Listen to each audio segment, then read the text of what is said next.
Ladies and gentlemen, the story you are about to see is true. The names have been changed to protect the innocent.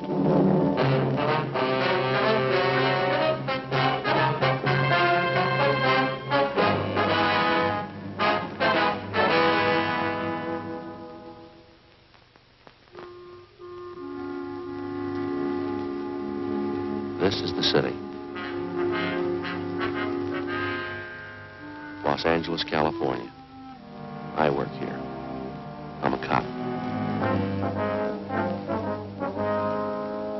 It was Monday, August 3rd. It was warm in Los Angeles. We were working the day watch out of burglary detail. My partner's Frank Smith. The boss is Captain Bernard.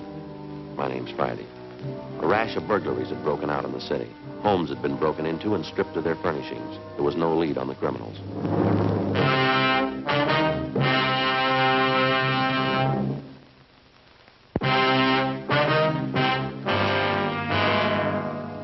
They got all the money together, huh? Yeah, $1 from each man in the detail. It's going to be our job to buy the gift. Yeah.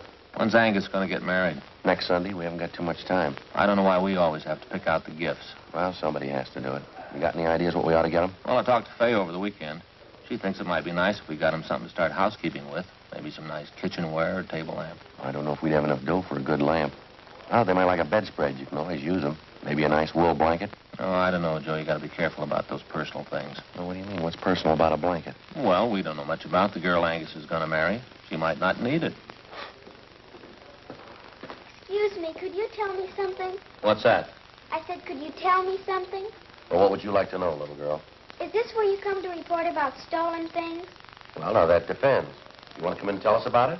Thank you, I will. You want to sit down, little girl? I'm 10 years old. I'll stand if it's all right. Sure. Now, do you want to tell us what's been stolen? Everything. Huh? Everything's been stolen. We came back this morning and found it that way. Grandpa's awful mad. Mm-hmm. Here, what's your name? Ruth Ann Marie Jeanette. Jeanette? Is that your last name? No, Snyder. Ruth Ann Marie Jeanette Snyder. Well, did you come down here alone, Ruth? Yes, Grandpa sent me. He's awful mad. Where do you live? With Grandpa. Where's that? Over in College Avenue. Grandpa's leg's bothering him, so he told me to come down and tell you about it. About what, miss? Everything. We came back this morning on the train, and when we got home, we found everything was stolen. It's terrible. What do you mean by everything? Well, Grandpa and I got back to Los Angeles on the train this morning. We've been on a trip back to Indiana. Uh-huh. We took a taxi cab home from the station. When we got there, everything was gone. Everything but the rug in the living room. What? All the furniture. Every single bit. The sofa, the chairs, my desk upstairs, the stove. Everything's been stolen. We want you to find it. You mean someone broke in while you were gone, took all your furniture? Is that what you think? We know they did. The window in the kitchen, it was broken. They took everything but the living room rug. That's why Grandpa's home now. Huh? He thinks the crooks will be back. He's sitting on the rug because he says if they take Pat, they'll have to take him, too.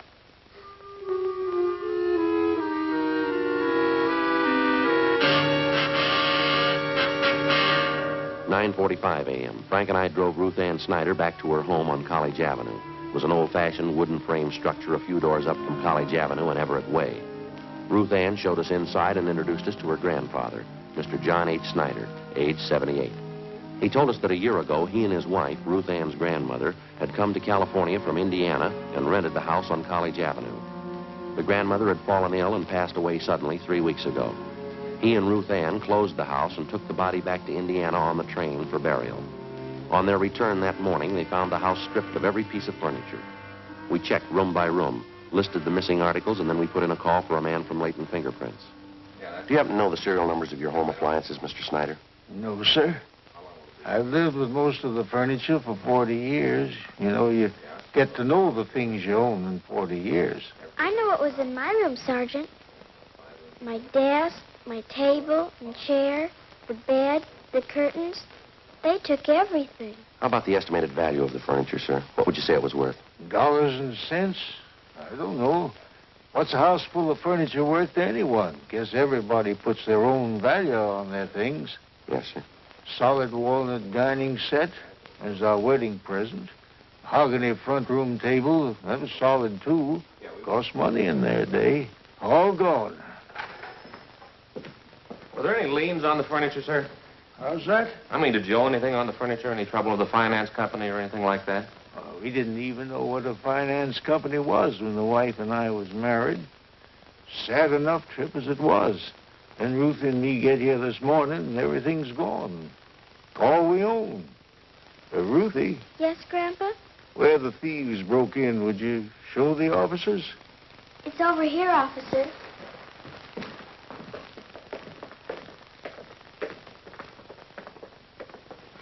How are you and your grandfather going to get along, Ruthie?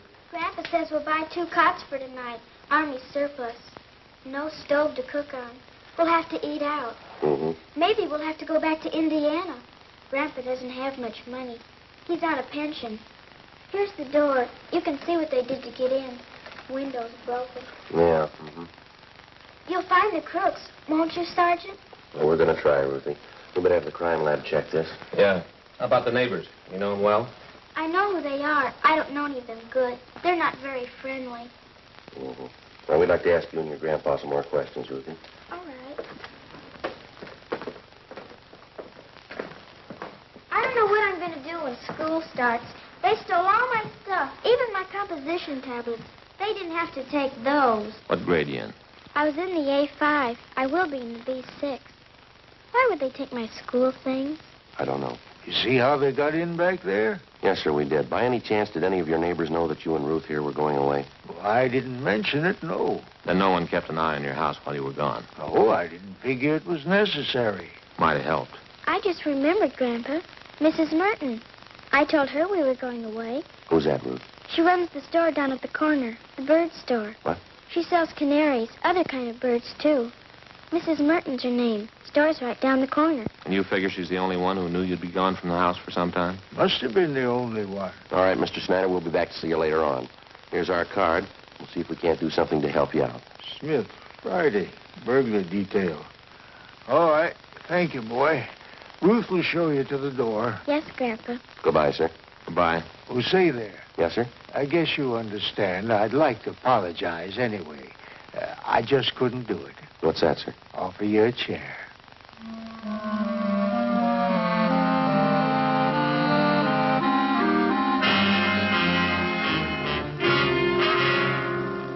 "10:30 a.m. Frank and I called the Salvation Army and told them of Snyder's situation.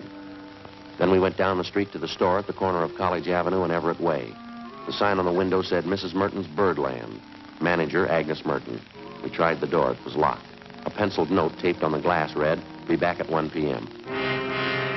We went back up College Avenue and started ringing doorbells. Some of the residents in the block didn't even know the Snyders. Of those that did, only 2 had noticed any activity at the house during the 3 weeks Mr. Snyder and his granddaughter had been away. They told us that they'd seen a moving van parked in front of the house about a week before. They also saw men moving furniture from the house into the van. Neither of the 2 could describe the vehicle or remember its license number. 12:45 p.m. We had a cup of coffee and a hamburger, and then we headed back for Mrs. Merton's bird shop. Now, you be quiet, Blackie. Always making so much noise. No, don't you sass me. You just eat your food and be quiet. Can I help you, gentlemen? Yes, ma'am. We're police officers. We'd like to ask you a few questions. Something about the birds? No, ma'am. By one of your neighbors. Oh? The Snyders. They live just up the street from you. Oh, yes, the old couple. Poor Mrs. Snyder passed away, you know, a few weeks ago. Yes, ma'am, we know. Now, you be quiet, Mary. You heard what I told Blackie. Just eat your food and be quiet. I guess you knew the Snyders have been away for the last few weeks. Yes, I did, but they're back. I saw Ruthie pass the window this morning. Have you noticed any activity around the Snyders' house since they've been gone? Why, yes, I did. Just what did you notice, Mrs. Merton? Well, it was 7 or 8 days ago, I think. Some moving trucks stopped in front of their place, and 2 men started moving out the Snyder's furniture. Uh-huh. I thought it was a little strange because Ruthie hadn't told me anything about moving. In fact, she said definitely she and her grandpa were coming back after poor Mrs. Snyder's funeral in Indiana. Well, did you investigate it all, ma'am? Excuse me. Now, who was that? You, Fred. Yes, you ought to be ashamed of yourself. You can see I'm busy. Now, another outburst like that out of you and all 4 of you. Fred, Blackie, Ed and Mary Coleman, I'll take care of you. You little rascals. Where was I now? You saw the moving van in front of the Snyders. Oh, yes. And I went up to the moving men and asked them if the Snyders were going back to Indiana. Well, of course, they didn't know anything about it. Well, did you inquire at the Snyders' house, ma'am? Well, no, it so happens I didn't. I was on my way to one of the big aviaries in the valley, and I just didn't have time to stop. How about the moving van? Did you happen to notice the license? I don't remember the numbers. Any identifying marks about the truck that you might remember? Maybe a sign on the side? Yes. The side of the truck was painted white, and there was large blue lettering on it. Van and storage, it said. I remember that much. Is that all? Well, yes. As I said, I was in a hurry. I had to pick up 3 very sick canaries out in the valley. Is there anything else you can remember? Anything at all? No, I'm afraid not. Well, thank you very much, Miss Merton. Here's our card if you happen to come across any further information. Yes, all right. I'll have to go see the Sniders. Perhaps I can help. Well, thank you very much, ma'am. Goodbye. Yes, goodbye. Now, Fred, you be quiet this minute. You hear me? You too, Blackie.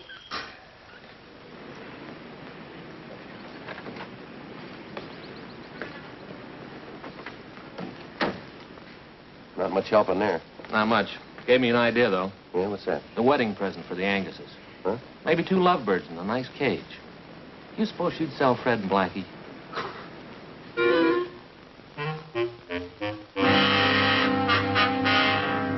5 p.m. Reports had come in from 2 more burglary victims. That night, Frank and I drove out and interviewed them. The circumstances of the theft and the M.O. of the criminals matched identically with the Snyder case. Both of the families victimized had gone off on vacations and neglected to notify either the neighbors or the patrolmen in their area.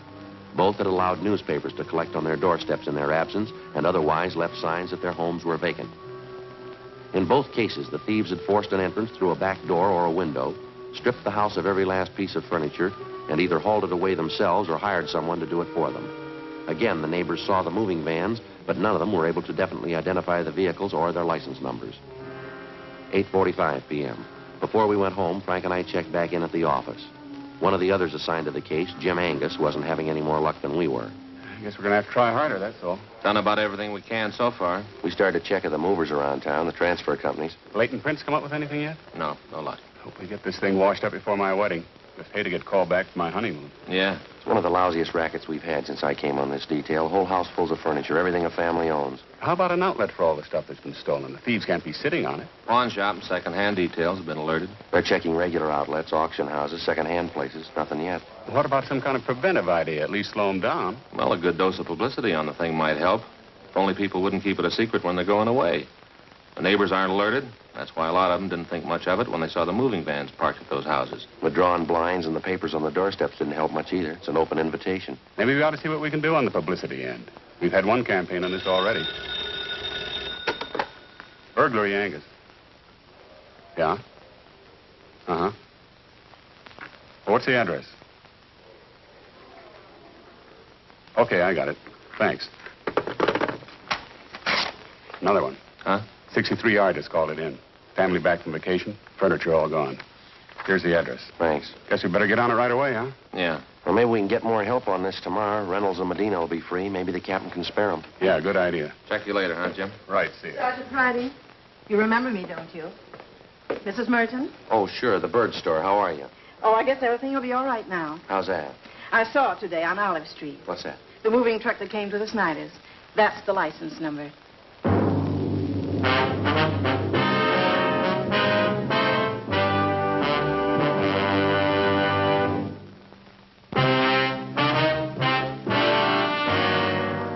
Tuesday, August 11th, 10 p.m. The license number which Mrs. Merton had given us was checked through DMV. We found that the truck was registered in the name of a local second-hand furniture dealer by the name of Ben Wennett. We checked his name with the police commission and then with the I Bureau. He had a good reputation, no criminal record. Early the next morning, we picked up Mr. Snyder and his granddaughter Ruth, and we drove to Ben's used furniture store. We identified ourselves and asked to look at his buy book. Under the date of July 27th, Ben Wennett had recorded the purchase of more than 3 dozen articles of furniture from a house on College Avenue.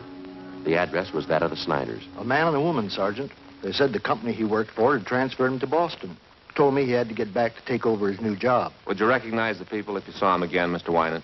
Sure, I think so. Woman was a great talker. She said they figured on selling the stuff piece by piece. They'd get more. But since they had to leave town the next day, she decided to sell the whole lot to a dealer. You got the furniture for a pretty low price, didn't you? Pretty good price, yeah. That's why I went along on the fast deal. Wasn't going to talk myself out of a bargain. They wanted to sell fast. I wanted to buy. I didn't think anything was wrong. Sergeant, Yes, sir. a walnut dining room set right there. You sure, Mr. Snyder? Cigar burn on top. I'd know it anywhere. I see. And this looks like mine, too. Sergeant, my table and my desk. Here they are, right here. My school stuff, too.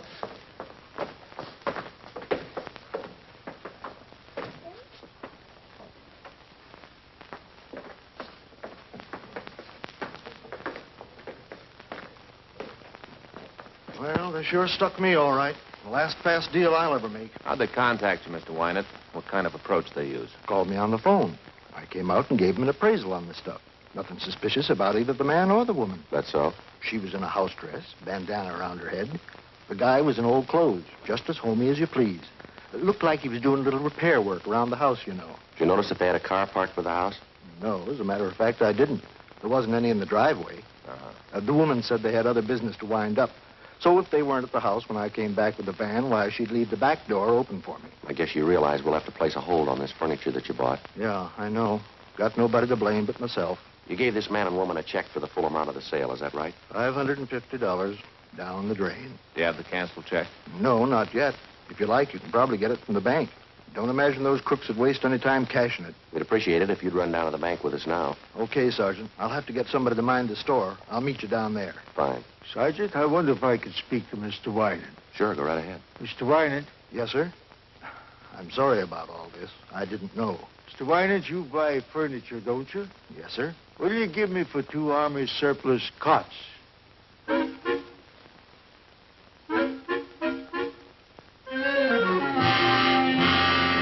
Wynant made arrangements to round up Mr. Snyder's furniture and ship it back to his home.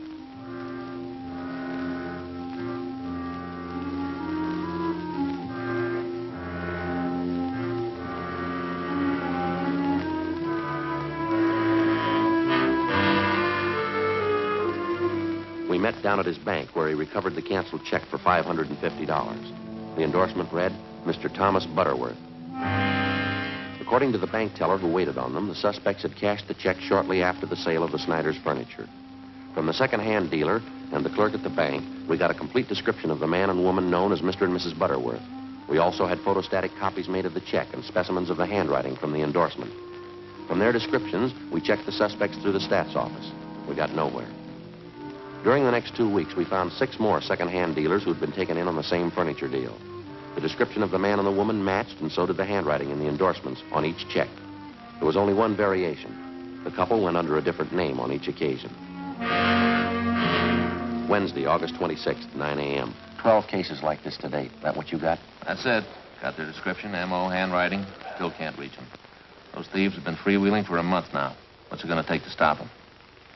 Well, I had an idea coming to work this morning. I'd like to hear what you think about it. What's that? Kind of a system of decoys. Thinking it might be a good idea to contact all the division captains, have them ask their men if they have any neighbors going on vacation. Uh-huh. Go ahead. Well, if we could get a few dozen houses spotted around the city, we could plant a few things, make them look vacant. We'd keep the houses covered at all times. They ought to make pretty good bait for the thieves. Yeah. Sounds okay. How would you set it up? We could make arrangements to get a key to each home, keep the milk and paper deliveries coming, let them pile up on the doorstep. We could reimburse the people for whatever it cost. Well, we're not making much speed the way we're going. We could try this for a couple of weeks and see what happens. What do you think? Let's try it. 9:30 a.m. After checking with Captain Bernard, we contacted all division commanders, requesting them to ask their men to contact burglary detail if they knew of any of their neighbors about to leave on a vacation. During the next 2 days, the response came in and the plan went into effect. 40 homes throughout the city were spotted as decoys. They were kept under surveillance at all times. In the week that followed, 2 more burglaries of the same type were reported, but the suspects failed to try any of the decoy homes. Again, the homes that had been broken into displayed all the usual signs that the occupants were away. Old circulars and newspapers scattered on the lawn, milk bottles lined up at the door, all the blinds drawn. The decoy plan continued. No result. August 31st, we had a report of another burglary involving the theft of furniture. We made our investigation. 2 p.m., we went back to the office to get out the list of stolen articles. Hi, Frank. Joe. Hi, Angus. When did you get back from your honeymoon? Late last night. Say, Thelma and I'd sure like to thank all you fellas for that wedding present you sent us. Darn nice of you. Well, we're glad you like it, Angus. Sure a beauty. I'd like to ask you a question about it, though. Hope you won't take it wrong. No, go ahead. Well, what is it? You have an early American house, don't you?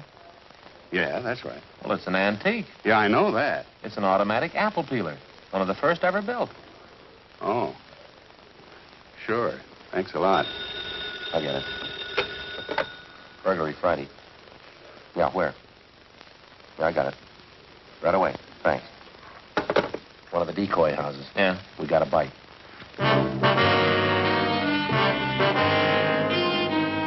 Together with Sergeants Carson and Angus, we drove out to the decoy house, where an unidentified man and woman had been seen forcing entry through a back door. They'd been spotted by a police officer's wife who lived next door and who had called in the report.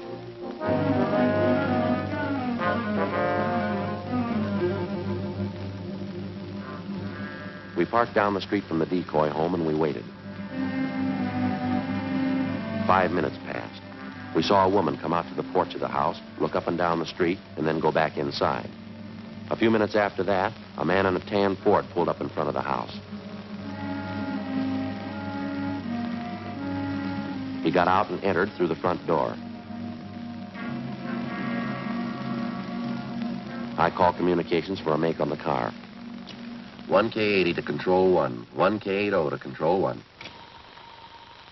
1K80, go ahead. Request DMV on 1 Union 55887. That's 1 Union 55887. Information urgent. 1K80, roger. We waited. There were no signs of activity from the decoy house. 2 minutes after I put in the call, we got our make on the car. 1K80. 1K80. 1K80, go ahead. 1 Union 55887. A 1950 model Ford two-door sedan. Engine number B31G148453. Registered to Kenneth Dunbar. Legal the same. 1K80, roger.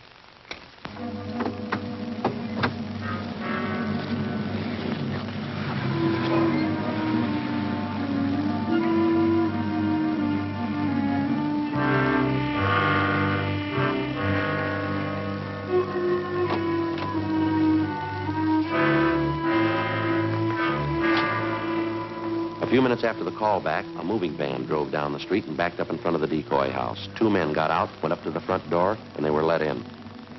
Okay, Joe? Yeah. Carson, you and Angus want to cover the back? Right.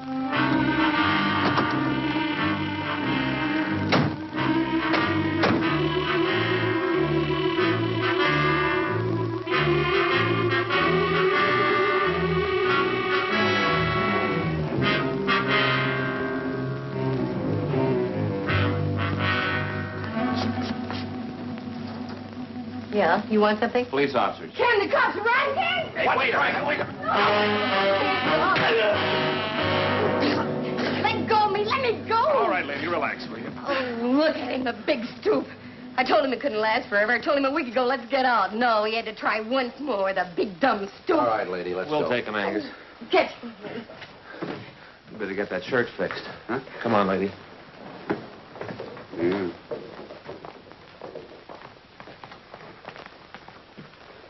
Look at that, Joe.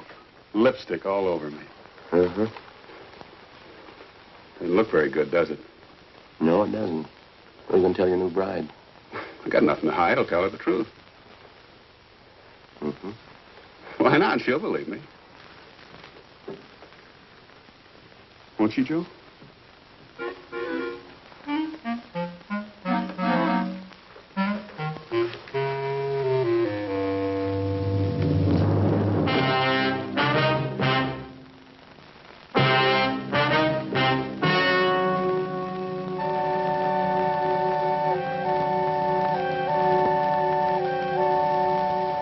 On November 25th, trial was held in Department 87, Superior Court of the State of California, in and for the County of Los Angeles. In a moment, the results of that trial.